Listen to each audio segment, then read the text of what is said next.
Hello, I welcome to today's class. We have the square root of 7 minus the square root of 40 under it, right? So how do we evaluate this challenge here? It is a very simple one.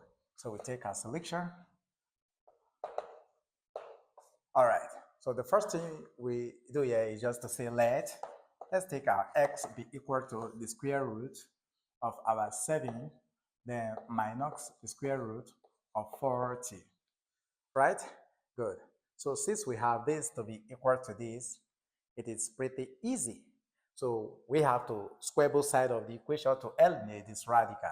And so we square this, we equally square this. And so this we go with this. So we now have our x squared is equal to 7 minus the square root of 40. Wow. Now that we have done away with the first square root radical, then we have to handle what we have in here now. So 40 can be expressed as 4 times 10, right? Good. So this is going to give us 7 minus the square root of our 4 times 10. Okay. Now we can further split this. According to the law of Sork, we say that if you have the square root of a times b, this is equal to the square root of a times the square root of b. Right? Good. So if we separate this, this is a perfect square. So since 4 is a perfect square, that is going to give us 2. And so we're going to end up having here to be 7 minus 2 into the square root of 10. Now, with what we have here now, look at the left-hand side of the equation. Down here, we are still having our x to the power of 2. Okay, and again, at first, we don't have x in the system, so we said let x be equal to the whole of this expression, okay? So don't be confused, say let this be equal to x, okay? So after squaring this, that's where we now have this. All right, so what we do here, because we're having this square here, so we'll think of bringing an expression that will also have a square here too. That when we take the square root of both sides, it can leave to give us the value of x here.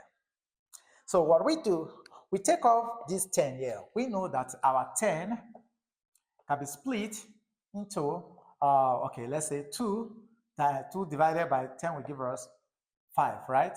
So 5 here will give us 1. So our 10 is equal to 2 times 5. Pretty easy. But here we have a square root, and here we have 2, here we have 7. So what comes to mind is our algebraic identity, right? So remember the algebraic identity. This is where the beauty of this solution or this video lies. How do you get an algebraic identity that will be raised to the power of 2? When simplified, will give us something like this back. This is what you do here. So since we have this and we have a minus sign, we take to our algebraic identity, which says that if you have your x plus y all raised to the power of 2, this is equal to our x to the power of 2 plus our 2xy plus y to the power of 2. Pretty easy, right? Then what if this is minus? What becomes of the expression? So we're going to have our x minus our y raised to the power of 2. This is going to give us our x to the power of 2 minus 2xy, then plus our y raised to the power of 2. This is what we're going to have here. So we're going to make use of these. This is what we're going to consider now. Okay, so we need expression of this kind that when we open it is going to give us this expression here. And from what we have in here, we said 10 can be split into 2 times 5. And here we have a square, but here we have a square root here. And so we're going to bring a square root here, we're going to bring a square root here. 2 is already here. So we're going to have here xy. So it's going to be square root of either 2 or square root of 5 times the square root of 5 or the square root of 2. Either way, right? So if we decide, or let's take our, because here we are having the square root, so automatically we're going to have the square root of 2 minus the square root of 5. all raised to the power of 2. If you do this at the end, you are going to have the wrong answer. The answer you're going to have is going to be negative. But look at this. If you take the square root of this, use this to multiply the square root of this, and subtract it from 7 is going to give you positive number, which is 0.8 something positive. For this, because this is 7 and is greater than this, and so we are going to take 5 first. So this is going to give us our square root of 5 minus the square root of 2, all raised to the power of 2. If you open this expression here, using this algebraic identity, you're going to come up with this. And so the whole of this expression could be written as our x to the power of 2 is equal to the square root of 5 minus our square root of 2, close bracket, all raised to the power of 2. No long story about this. No much stories about this. All you just need to do is to think of the algebraic identity that has to do with this.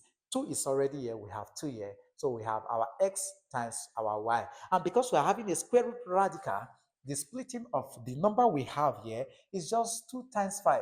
But because this is a positive answer, 5 has to come before the 2. And that's why we have this. This will give us same expression, but it's going to be negative. But this will give us the positive of this answer. And so what happened? And so we cannot cancel this, cancel this. So we now have our x is equal to what we have here, which is our square root of our 7 minus the square root of 40, which is equal to bracket the square root of 5 minus the square root of 2. Easy. So in all, we can say here, let's put it here. Therefore, our x, sorry, my shark is finished. So we have here, therefore our x is equal to bracket the square root. No need putting brackets, okay? Because we are not squaring anything again. So this is equal to our square root of 5 minus the square root of 2. This is our answer. Sorry about a shark. So this is our answer. So this is how you simplify expressions of this kind.